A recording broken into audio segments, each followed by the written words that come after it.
Satnam, guys. Thank you so much for joining. Welcome. Like, sitting here before starting the reading, I got some kind of like, there's about to be some kind of understanding about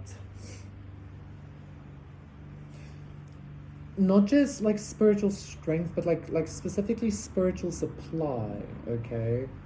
Like there's something about spiritual supply, like you're gaining some kind of understanding or embodiment of maybe infinite spiritual supply, which we always have access to. Queen of Wands, right? So there's definitely some kind of inner power thing happening. But like I feel like this inner power I'm hearing is being exclaimed in the outer world, okay? High Priestess reverse, the Chariot reverse.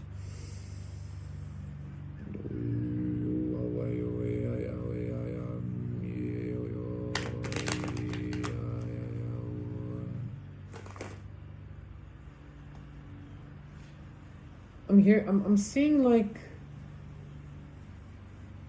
there's a lot of chaos with that Chariot reverse, almost like an accident, okay? But because I'm like seeing a car like tumbling, right? And it maybe felt like you were tumbling at some point. But I feel like this tumbling was coming from some kind of lack timeline, right? Where you weren't aware of the immense spiritual supply that you hold, okay? Yeah, and the Six of Swords. It's kind of, but like it's all good. Like after the tumbling, you were like, oh wait, yes, and now it's kind of like smooth sailing again, right? Or at least the smooth sailing is what you are. I'm hearing consistently co-creating in your reality, right? I'm also like very zoned in. Like I feel very like aware of my being zoned in there today. Okay, I'm always aware of like not looking because it's kind of like I'm searching for things, but today I'm like very aware of it, okay? So there's something very significant about focus, right? Because I feel like your focus, even your focus on your lack of focus is creating some kind of focused spiritual beam or supply or something, okay? I feel like I'm sitting in nature, looking at animals and like trying to decipher and like, you know? Or maybe a god even, like looking at the earth, being like, what's happening, you know? Ooh. Either way, aren't we godlike to animals? You get what I'm saying? So why not just like take that extra leap? Why not? Why not? Right. Where was I? Princess of Swords reverse, the Eight of Pentacles reverse. See, like already some kind of like lack, some kind of I'm hearing actually also like an inability, or I'm feeling an inability to decipher the lack entanglement.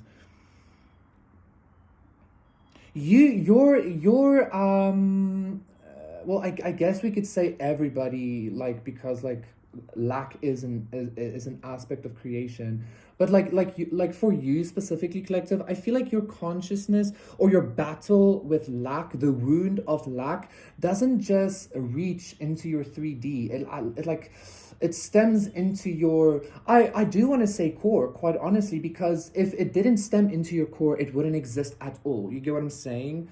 Like yin yang, God is everything kind of vibe. So I feel like maybe your understanding and like even this like very spiritual like acceptance and understanding and like allowance of lack is the thing that like is focusing the lack to be something else, maybe. But like that's besides the point, is what I'm hearing, because the lack shouldn't be anything except for what it is. Otherwise, it's not all encompassing in the all loving God creation or something like that, okay? So it's not about changing lack, it's about fully accepting lack. And I feel like since maybe you're seeing this spiritual lack in a very spiritual way, like from your spiritual as your spiritual self even, or you're about to, like, don't be afraid of it, obviously, because again, if you're afraid of it, it's going to keep making you scared.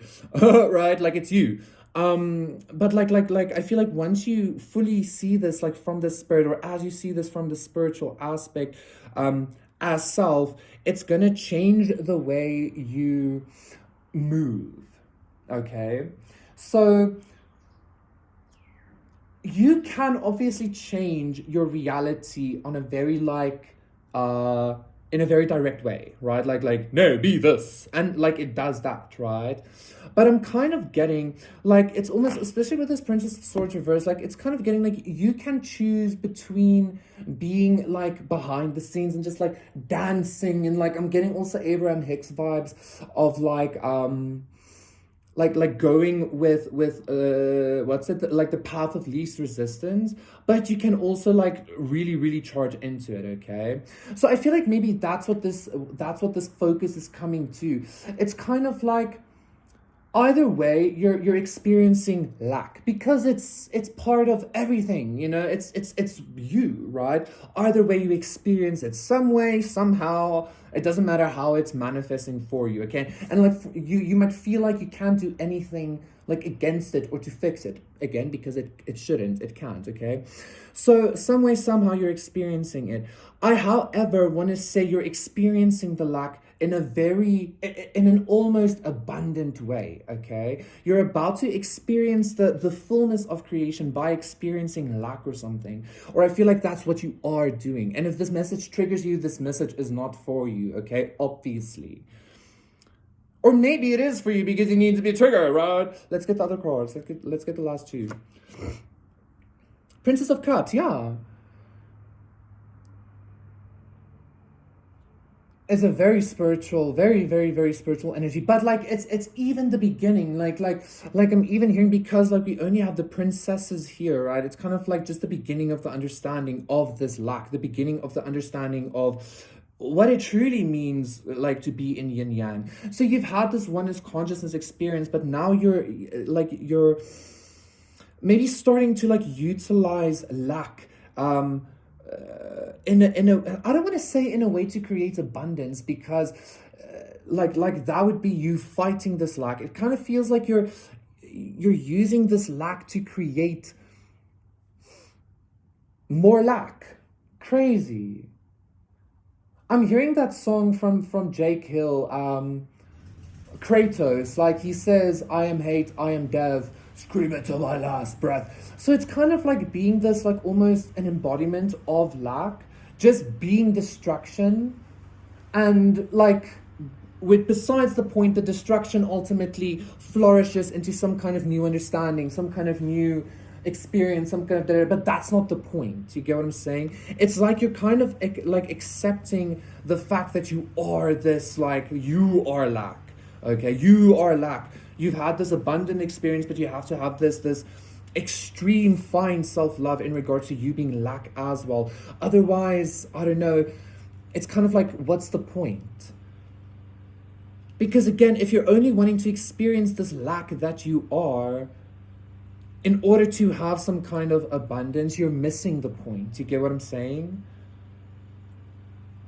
This is very like yogic, or like very hermit energy as well. Very like Odin energy, you know, like very yes, that kind of vibe, you know. The guru sitting in the mountain and like literally not giving a fuck about anything. But you get what I'm saying, you know.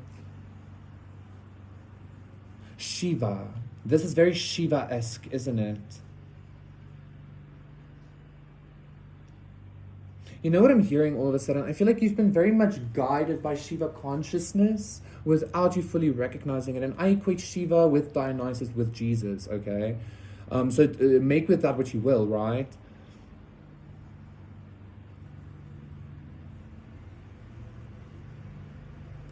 There's something I'm trying to convey here, but it's not coming out fully. It's kind of like, how is the lack a gift?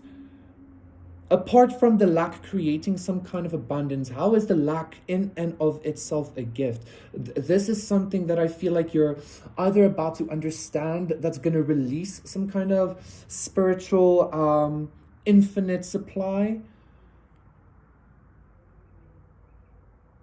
but I kind of want to like know what it is now, you know? Like what's the secret?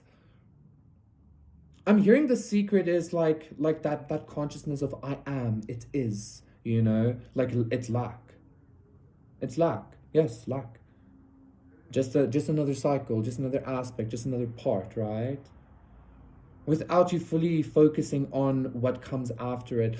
So I feel like this was a very this might have been a very seemingly I'm hearing insufficient or inefficient. This might have been a very seemingly unimportant lesson that you had to learn in regards to everything I just mentioned. But I'm feeling like this is the game changer thing for you in regards to something of your spiritual supply, okay? Like, it's kind of like you're only becoming infinite because you're 100% finite or something like that, yeah? Jesus, imploding on itself again. What the fuck? What's the last card? Oh, the Ace of Pentacles. Look at that. Justice reversed. The Seven of Pentacles reversed. So, okay, the World reversed. So what am I feeling here? Ace of Swords and the Ten of Pentacles. Listen, like the Ace of the World is only in reverse because, again, like you're holding it, and you might sometimes forget you're holding it, and you kind of start getting busy with something, you know, when you get high. You're like this alien god thing getting high, and sometimes you forget you're holding it, and you're like, and it's like, ah! I don't know. This is the energy I'm getting, okay? But like, and then like, oh shit, yeah. Anyway, you know, back to seriousness. There's something about, like, I mentioned this at the beginning of the reading as well. These like higher dimensional beings, like looking at things. There's something about learning lack as this infinite being, you know. It's kind of like, wow, this is so fun, like what the fuck, or something like that. Or I feel like at least that's what you're about to be experiencing because of this very, again, seemingly unimportant, very fine lesson or mental shift or mental maturing even, or spiritual maturing that you went through. It was very fine, very, very almost insignificant seeming, but like this is the thing that like solidifies the fact or the consciousness, the truth that you hold the world in your hands, right? Like okay. Okay, I feel like that was sufficient. The World reverse again, and the Two of Swords, and the Two of Wands. Again, it's that choice, right? Okay, thank you so much, collective. I really enjoyed that. Thank you so much for being here. I love you all. Bye. Yeah.